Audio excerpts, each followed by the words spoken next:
Welcome to Industry Ignited, where we spotlight leaders turning real-world problems into practical innovation. I'm your host, Dr. Leeanne Aguilar.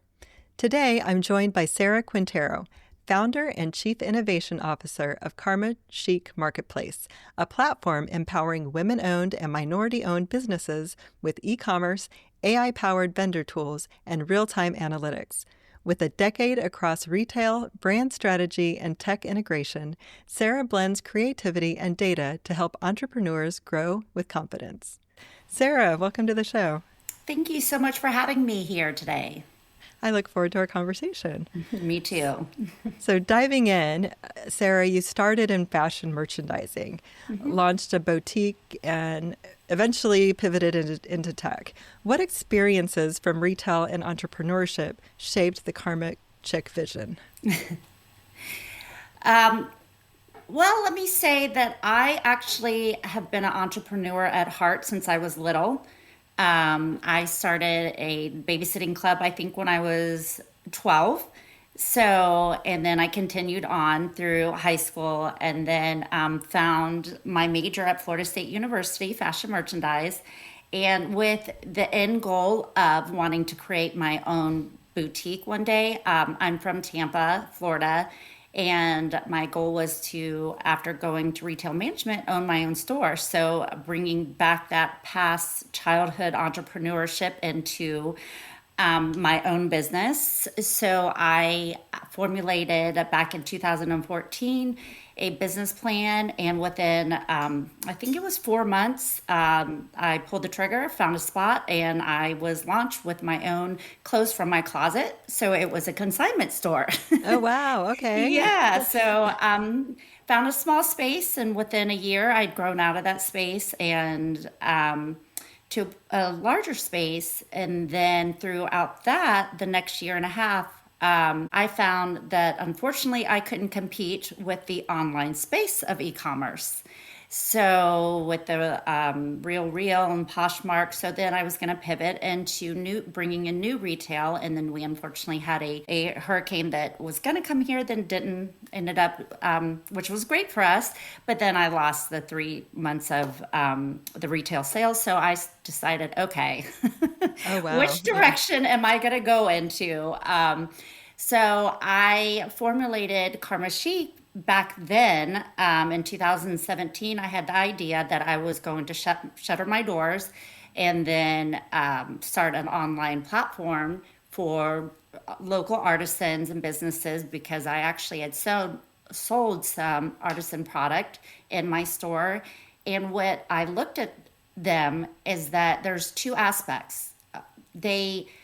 These artisans didn't have the tech knowledge, or they didn't want to. They were artists. I wanted to give a platform that I could, offer that to them, low cost. And then another aspect of me being in my store every day is that I saw, as soon as I told customers their story behind the product, and this is a single mom, people purchase the product. So I was like, okay, this is a win-win. Let me give this platform where I can offer these products and then also tell the story.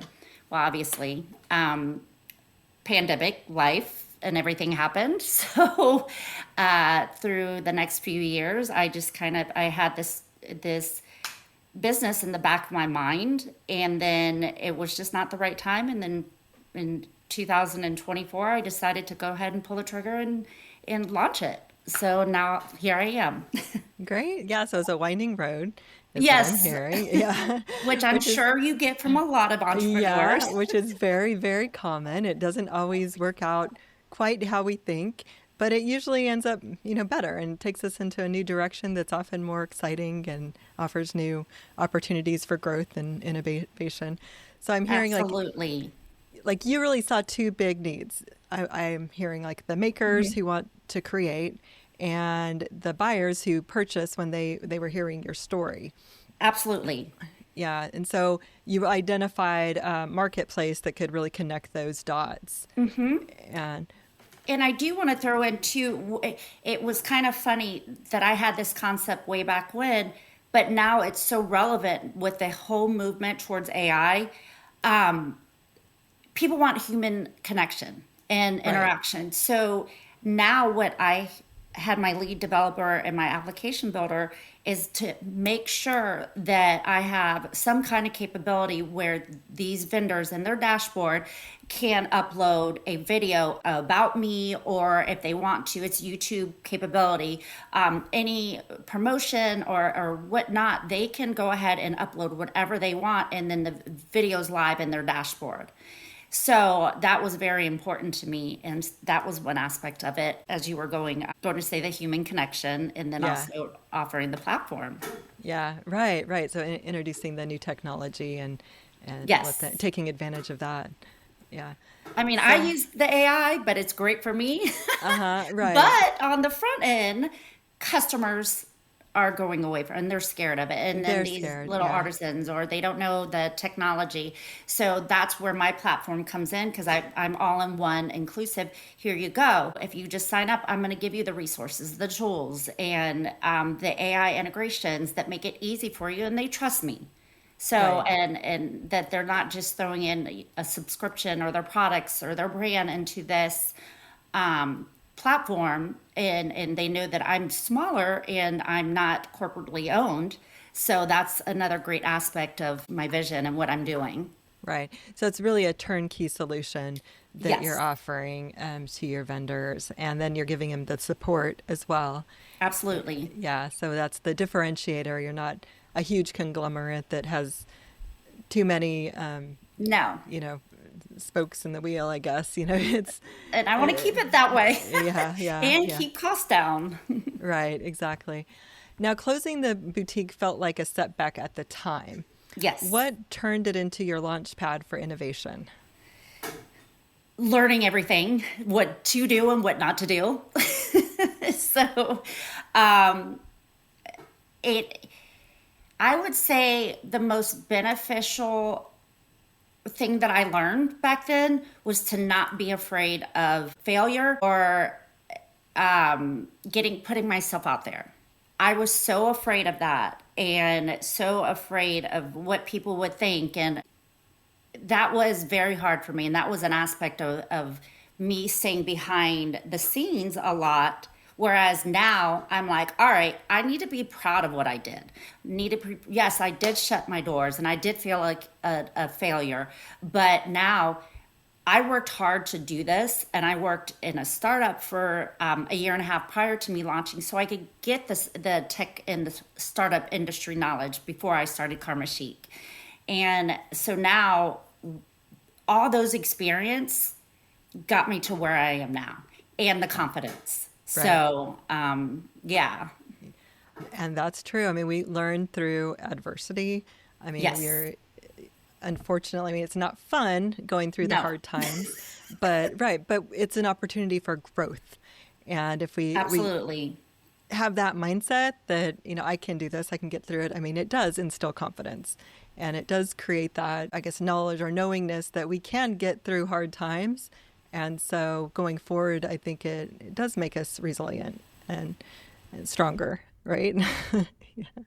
What personal values or moments would you say, like motherhood, resilience, mentoring, most influence how you build today?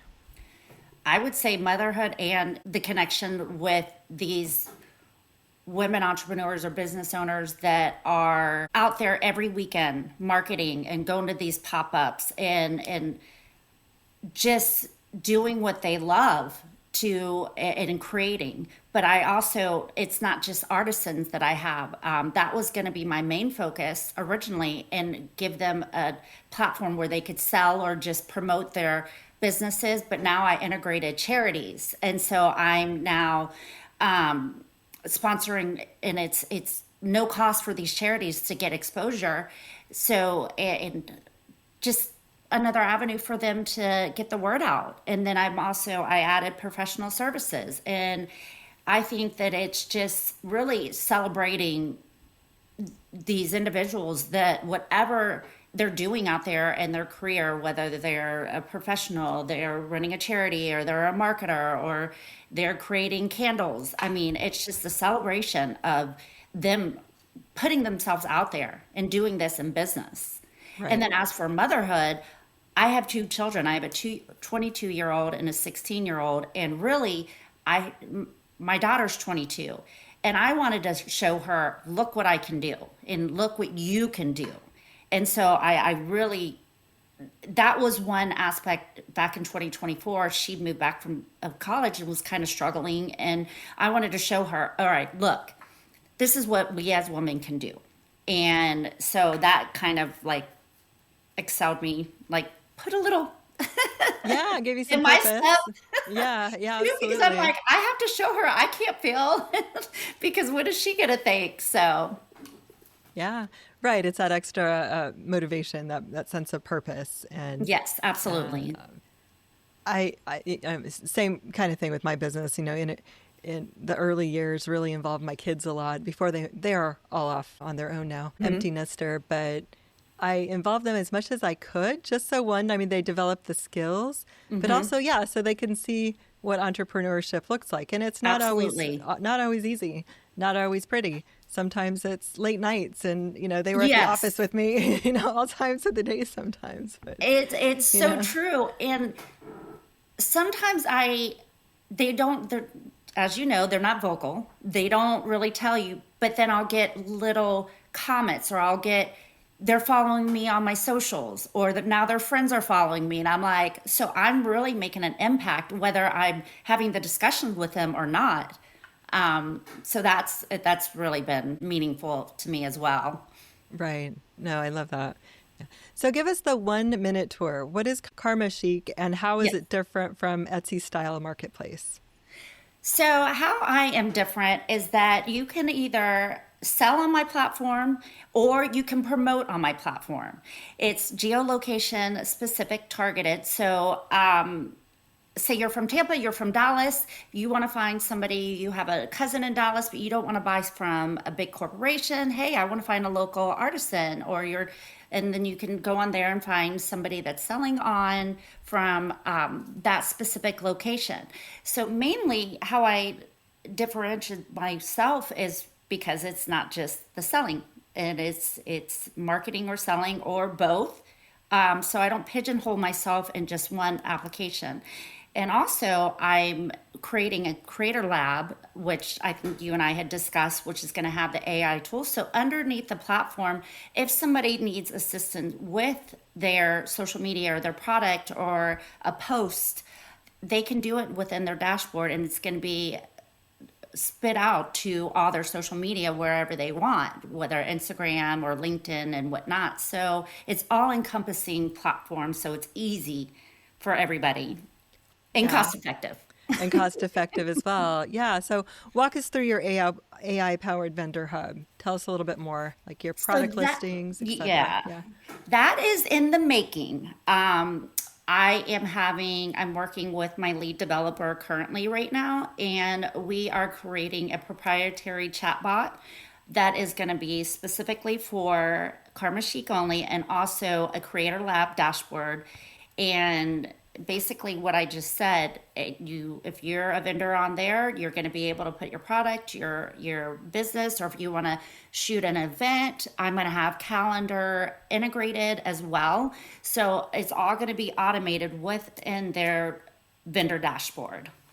Okay. Great. Yeah. So they So don't have to go anywhere else yeah. So they because can right now stay it's in like one here or place. here That's or true. That's here. true. Right. You're going to all different kinds of places to look at analytics. So Yes. your geo tracking and vendor dashboards. I guess you mentioned like that you're going to have include the Google Analytics, Looker Studio. Yes. Which 2 to 3 metrics matter most for small sellers?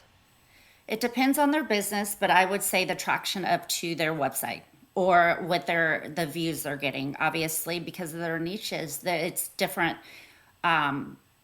I mean, there's small business that are selling products. They want their sales, but Yeah. somebody a brick and mortar, they want to see who's viewing, who's coming through and seeing their business or whatever they're marketing through Karma Chic. Because obviously, why would they be on there, spend their time to be on another platform if they're not getting any views or any kind of uptick in their analytics? Right. Yeah. And are you educating them as far Oh, as yes. analytics as well? Okay. Oh, And yes. understanding Absolutely. KPIs and understanding what they should be looking at. Right. Because optimization is part of what they need to do still when they're creating their product listings and creating the, front end that the users will be interacting with. And Yes, and it's yeah. very easy for me, and that's something that I had to I struggled with too, is because I keep it with tech talk to me is so easy, but sometimes I'll talk about it and people have no idea. Like I'm speaking another I language. know. So I really Yeah. had to simplify it because I talk to my husband sometimes and he's like, I have no idea what you just said. And I'm like, okay, if you don't, then these day-to-day businesses probably have no idea what I'm talking. So I really had to simplify it. And layman terms, I would kind of say for some businesses, some don't care. Some just like, okay, just let me join because I want to support you and just another avenue. And you blast me sometimes on Instagram, great. Some people, I had one business that has a brick and mortar around here. She asked those questions that were specific. What's the benefit of me? What is the? How are you going to do this? Which Right. obviously, those that type of business I had the answers for, but if they do want it more simplified, I have the onboarding material for that. But then I'm also here to basically, I'm open anytime they have any questions and whatnot. I'm available to help them out. Right. Just so supporting and providing information Yes. despite the level of expertise and familiarity they have with the different metrics and Yes. what they're needing. And yeah, when you're running a business, I mean, it's all about numbers and Oh yeah. KPIs and Absolutely. the beautiful thing with technology and the digital age, and we have access to so many tools and resources that give us that insight. And so, yeah, that's Yeah, and helpful. I'm trying to cut through the noise too, as well. And that's something else that I'm going to be offering that's coming with the vendor dashboard CreatorLab is that I have a couple of communities that I'm building. So there's going to be one for getting into new business, and there's going to be courses for that. And then there's going to be existing, professionals, and then there's going to be one for artisan community. So I'll have and then a resale community. So I'm going to be offering that too within the platform if they want it, Yeah. to help cut down the noise. Because, like we said, there's so many different. I mean, if you go on any kind of social media, you're inundated with these ads and this or whatever you're looking at or you're targeting or this, and it's just so much. So I want to give some quick wins for the individuals who want it all Yeah. underneath my platform. Yeah. Now, pricing and accessibility, you kept low barriers like tiers, free join, limited fees. Why was this non-negotiable for you? That was another aspect that I heard back when I shut down my business is that the astronomical fees that these small businesses had to pay for in joining these platforms or getting marketing out there, and I didn't want that. I mean, these are a lot of just small business owner, and every dollar counts. Yeah. And so that definitely, and that's not going to change. And yeah, Yeah. because I get it. I was there Right. once. Right. Yeah, absolutely. So you said I mean, it's been how long now? A year and a half since you launched Yes. KarmaChic? Okay. And Yeah. My first so, MVP lot went live last August. uh-huh. I actually had an acquaintance of mine. She was following my journey. She's a newscaster and she does a weekly or daily show on Bloom TV. And she had been following my journey.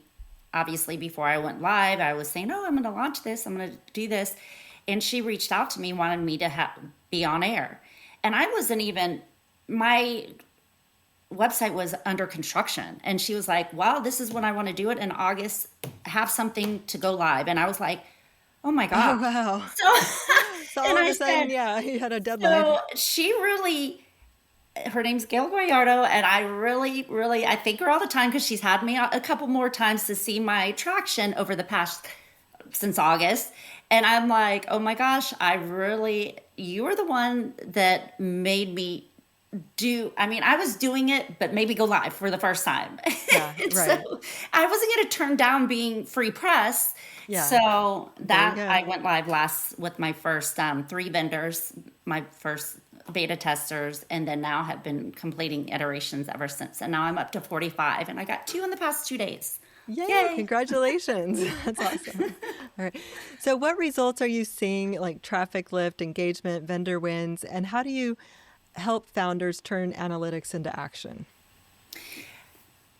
I would say the number one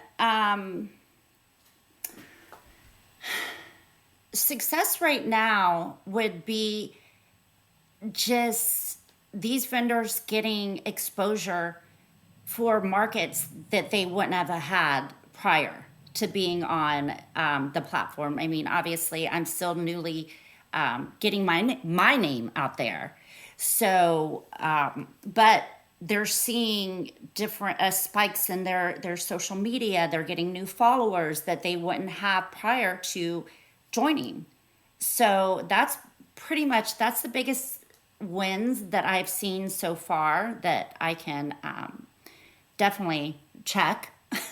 Right. And they have seen, because it's they can see the results on their social media or their analytics, if they're checking. And then also for me, I've had vendors tell their friends or tell other women business owners.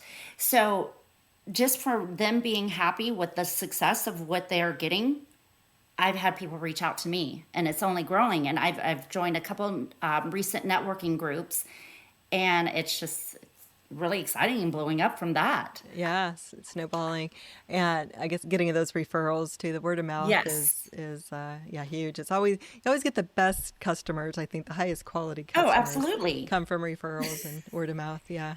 I would tell you, I've only spent $65 total in advertising, and I have over 45 vendors. And that's from me being consistent, showing up, getting the word of mouth. So obviously, I'm doing something right for them to want to come in. And I've done not a lot of outreach just because I wasn't there. My site wasn't where I wanted to be until like a month ago. Yeah. So, yeah, I think that's something's doing. Right, right. So even without the paid advertising and, Yes. really focused efforts on getting the word out up until recently, those results have still come in just because Yeah. of those relationships and word of mouth. And yeah, and it will hopefully continue to grow from here. That's awesome. I Yeah. know. So tell me more about your distribution playbook from local press and partnerships to creator tagging and SEO backlinks. What's working best to drive sales? I would say networking, Yeah. really. And LinkedIn. LinkedIn has been huge for me. Obviously, that's how you and I found each other. But LinkedIn and social media and posts, but we all know it depends on your vision or your business, and it depends on your audience. So I've been told to go on this platform or this platform, and I found one that worked because we're so inundated. And some people said go on TikTok, and I'm like, TikTok's not my audience. So I really found truly what my audience is and where they're at, and showing up and promoting and just doing daily postings where on those platforms, and then also going out and networking in the past month has been huge. I've met several women. I just joined Women in Tech and Entrepreneurship, and that's been amazing. So that's really where, if anybody's going into this industry or they want to be or they're out in business, I would say that just network and get the personal communication going and open the dialogue with other individuals, and maybe not in your niche, but just out there that will understand how entrepreneurship is and the struggles, because we can go talk all day about it Right, and the right. successes in this. Yeah. So But I think you mentioned something important, though. It's like you want to identify your target audience and then go to where they are. yes. So you don't want to network without that strategy in mind, No. because there are all kinds of ways you can spend your time. And like you mentioned, you're being on social media inundated with all of these offers, and everybody wants a piece of your time. And, Yes, time and focus are your most valuable resources, right? exactly. Time Yeah. is currency. Yeah. So tell me who's joining today? 35 plus core, growing Gen Z, young entrepreneurs, and how does the community aspect, like through storytelling, education, weekly AI tips, et cetera, fuel retention? I would say right now it's 50-50 of artisans and then 50% of professionals. So my niche is so different. And when I try to explain it, because I'm like, well, I do this and this person could join and this person could sell or they could just market.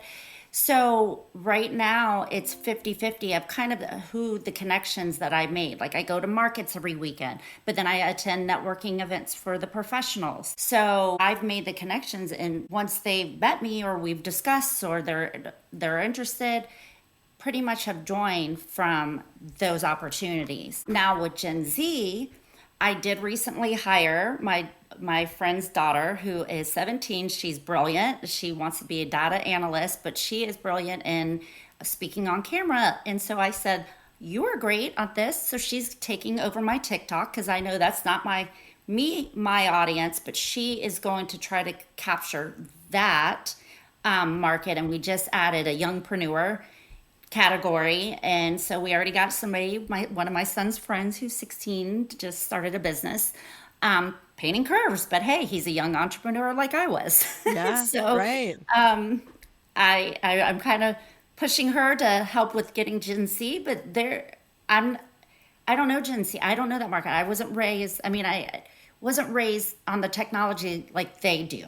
They Right. are. So my knowledge and what I can offer to my cohort of age group is different, but I know that she can help. Can reach them. So Yeah. yeah, Right. It helps in that translation. And so she can exactly. speak to them, to their values, to what's important to them, in a way that's engaging and right, speaks their language. So, right, that's smart to bring somebody who identifies with that audience because they're Oh part of yeah, that that was a audience. weakness for me. Yeah, right. But I mean, my son was like, "What are you doing posting this? This is horrible on TikTok." And I was like, "All right, I'm done." And because I would post my yeah. videos that were the Instagram market and the target audience, and then he was like, "No." And so then I was Yeah. like, "All right, you're right." No, it does make a big difference. And what we, Yes. yeah, consider interesting and engaging and our style, the Gen Xers or millennials Yeah. even, is completely different than the Gen Zs or those up and coming into the marketplace. Yeah. Yes. And when Milan is her name, who I hired, she did this video and it went viral. It was like Awesome. a minute. And I was like, "You did that in literally 30 minutes." And I was like, "Okay, you take over my TikTok because Right. Right. That's, yeah, exciting. They know what to do. They know yes." what sells when it comes to their, generation. So, And so that's one thing I want to say too is try to find somebody like that. yeah, right in the Use your generation. Yeah. resources. Yeah. Sarah, beyond Tampa, how are you onboarding vendors from Texas, Louisiana, and abroad? What does national global look like for KarmaChic? Well, actually, I just got somebody, and you're out of Texas as we spoke, and she was a vendor that had followed me, and so she contacted me, signed up. I was like, "Oh my gosh," she was outside of Houston. And so what I did was I just reached out to her because I get the vendor login, they get automatic email, and then I send over the onboarding material, and I simplified everything. So I'm here if they need me, but obviously, as I grow, I can't be there on call every time that they're onboarding. So I made the onboarding very super easy and the dashboard super user friendly. So they get the information, they can upload their product, they can do like pretty much everything and have a space within 5 minutes after I would approve them. Oh, wow. So yeah, I have one from Houston. She hasn't listed any product yet, but then I had somebody from LA. He sells candles. He's on my homepage, and we've never even had a Zoom. I offer, and he's like, nope, I got it. And he uploaded his candles, and he actually had a sale in the first week. So Oh, great. Yeah. So it was very yeah, intuitive for him. So yeah, I guess it, yeah. And right. he's just somebody that does pop-ups on the weekend, and I had followed him, and he saw me and just logged in, and now, yeah, Yeah, it was it's a my first good fit. LA West Yeah. Coast vendor. Yay. That's exciting. And but your platform, it's scalable globally, right? I mean, it's not Yes, necessarily limited to, it yeah. is. I did have somebody who followed me on Threads several months ago from Amsterdam. She sells silk products. But unfortunately, because of the tariffs, people from Europe and overseas are backing off on joining Right the now. platform. Yeah, yeah. Yeah. But it's there and it's It's available. there. And yeah, yeah, yeah, yeah. And I So told her, I said, I can still send people to your website. And yeah. she was just like, I'm a little nervous now. And I was like, Uh yeah. Well, everything is, yeah. you It's know, scalable and I mean everything changes. The economy exactly. So I'm changes like, but I'll constantly and still be yeah. here next year Right, or whatever. right. Exactly. Yeah. And also you face copycats and investor pressure to open to everyone, yet Yes. stayed mission true. How do you balance scale with purpose? Stick to my core values and my mission statement. Um, yeah, that that was a rough time for me talking about the two ladies up north that kind of copied my concept, why I was doing iteration and I had backed off from my website. I think I discussed that with you too, is that here in Tampa we had double hurricanes and my South Tampa was really devastated. So I kind of lost a good 3-4 months of where my traction was going back starting in October. So I kind of had to pull back, and I lost a partner through that because he lost his home. So while I was doing that, I had the core, and I was getting traction on some social media. And these two ladies formulated a business, took my landing page, and then launched a business similar to mine.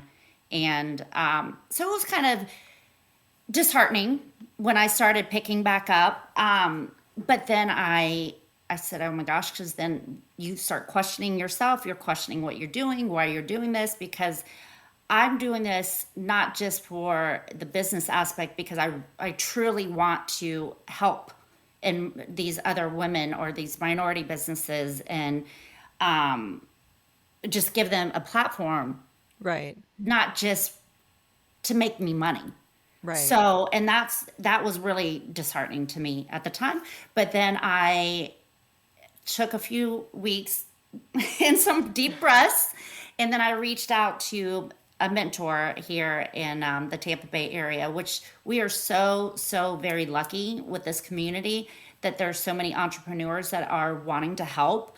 And I'm sure that that's everywhere. So my advice would be to anybody that is kind of struggling with that, to go, try to reach out to somebody that has been there Right. in your shoes before, because that totally turned me. I did a 180, and I was like, you know what? I'm not even going to look at that. I'm me. And that's one thing that he said. He's like, they're not you. They don't have your story. They might have come in, but you have your story and why Right. you're doing this. So people Yeah. are going to relate to that. And so it's like, okay, you're right. And because you question yourself. So yeah. And then I had a personal friend of mine that was very impressed with the platform, and he offered me to, if I opened it up to everybody, meaning men, women, and just not just women and minority focus. And I said no.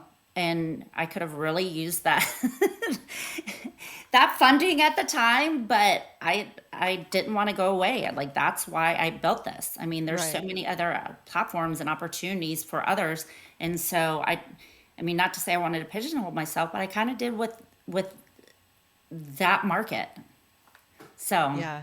Yeah. Well, you chose to focus and focusing yes. your time and resources on a specific demographic. And like we mentioned before, time is our scarcest resource.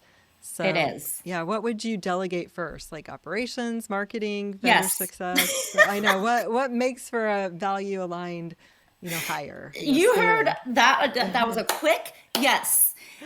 All the admin stuff.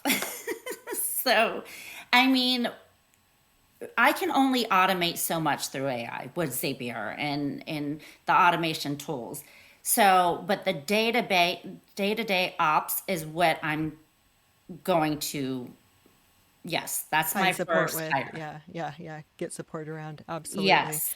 Yeah, to free up more time. Yeah, because as a Yes. leader, the more you can delegate, the more you can focus on your own business strategy and growth and Yes. scaling. And yeah. It's hard because I am a control freak. And so I have to really trust this person. And I do have a couple in mind as I grow, but I would have to 100% trust that they're going to have as much, obviously, they're not going to have as much passion as me. It's my baby, but really want to have the same goals that I do or align with my same vision and my mission. So when that comes, that's going to be very important to me. Right. Yeah, exactly. Because you can't do everything or be all No. things to all people. But right. Yeah. Exactly. It is hard to let go, though. I can relate to that. Yeah. Yes. As you grow, being handing things off and not knowing everything and not being in control of everything and trusting, right? Yeah. Oh yeah, I talked to a potential investor several months ago, and he was like, "You, I'm pre-revenue," and he was like, "You can't do everything." I'm like, "Why not? I have been." And he's like, "You won't be able to as you grow." And I was like, No. and now I'm starting to see that. I'm like, Uh-huh. "You're 100% right." Yeah, absolutely. And you don't want to get into that key man syndrome because eventually you want to position yourself where you can sell or get acquired or something like that. Yeah, But so you have to actually work yourself out of the business. I And, know. That scares me. I know. So you can work on the business, but not in the business. And Yeah, and yeah, this actually is my favorite part of it. So I love talking with, doing podcasts or going to the markets. That's really what I love, and the creative aspect of it, yes, helping yeah. in doing the posts and whatnot. But the day to day, I mean, I do it obviously now, but that's really what I love the most, and the interactions with, you know, people every day Yeah. and that I meet. Yeah. So, what's on the near term roadmap? Deeper AI content, smarter dashboards, CRM Yep. automations, or All of the new above. categories? Okay. Yeah. Right. Yeah. All of the above. They're in the works, and I should have everything set within the next month. And then obviously, it's going to be I'm going to be doing more outreach, cold outreach, instead of just the warm leads that I've received through my social media and the networking that I've done, to go out, through Florida, and then because the connections that I have here, and then Yeah. but just like that vendor from Texas, she's like, I have 20 people that would sign up that from around here, and people from Dallas. So, and then my LA vendor, he was like, I have somebody this. So it's like kind of almost like there's here, and then it's going to expand like that. But Okay. so yeah, that's my That's your your plan. future. I know. Do you have referral fees or a structure for incentivizing people to refer you? Well, I was going to say no, but then I did just send out an email, and I said, oh, if anybody signs up to my email list through your referral, you get a free T-shirt. Okay. That, but Yeah. it's a start. It's a start, right? Yeah, I know referral programs because referrals are so valuable. Oh, Referral absolutely. programs yeah, can be worth their weight in gold, right? Yeah. And for founders listening who feel stuck and not sure how to move forward, what would your go-to resilience habits be? And what's your best advice on finding mentors and momentum? I would say my best advice and what I did was show up no matter what, and put one foot in front of the other. Even when you feel defeated, that day, and those minutes that you get and you're just sitting there not doing anything, you're losing that time. And like we said, time is currency. I know it can be so hard because I've been there twice. Once when I shut down my boutique, and then over this summer. But then I changed my mindset. So it was all about changing my mindset as well. I went out and I started listening to podcasts again. I started to read books. I started to get back into the entrepreneur mindset and said, okay, this is where I'm going to go, because it is all about that. And it's like I said, putting one foot in front of the other, and do something where you can get that creative and that spark back. Right. And then as for a mentor, LinkedIn has been my savior. I mean, I follow so many individuals on there in different genres of businesses. And that's how I reached out to this one person.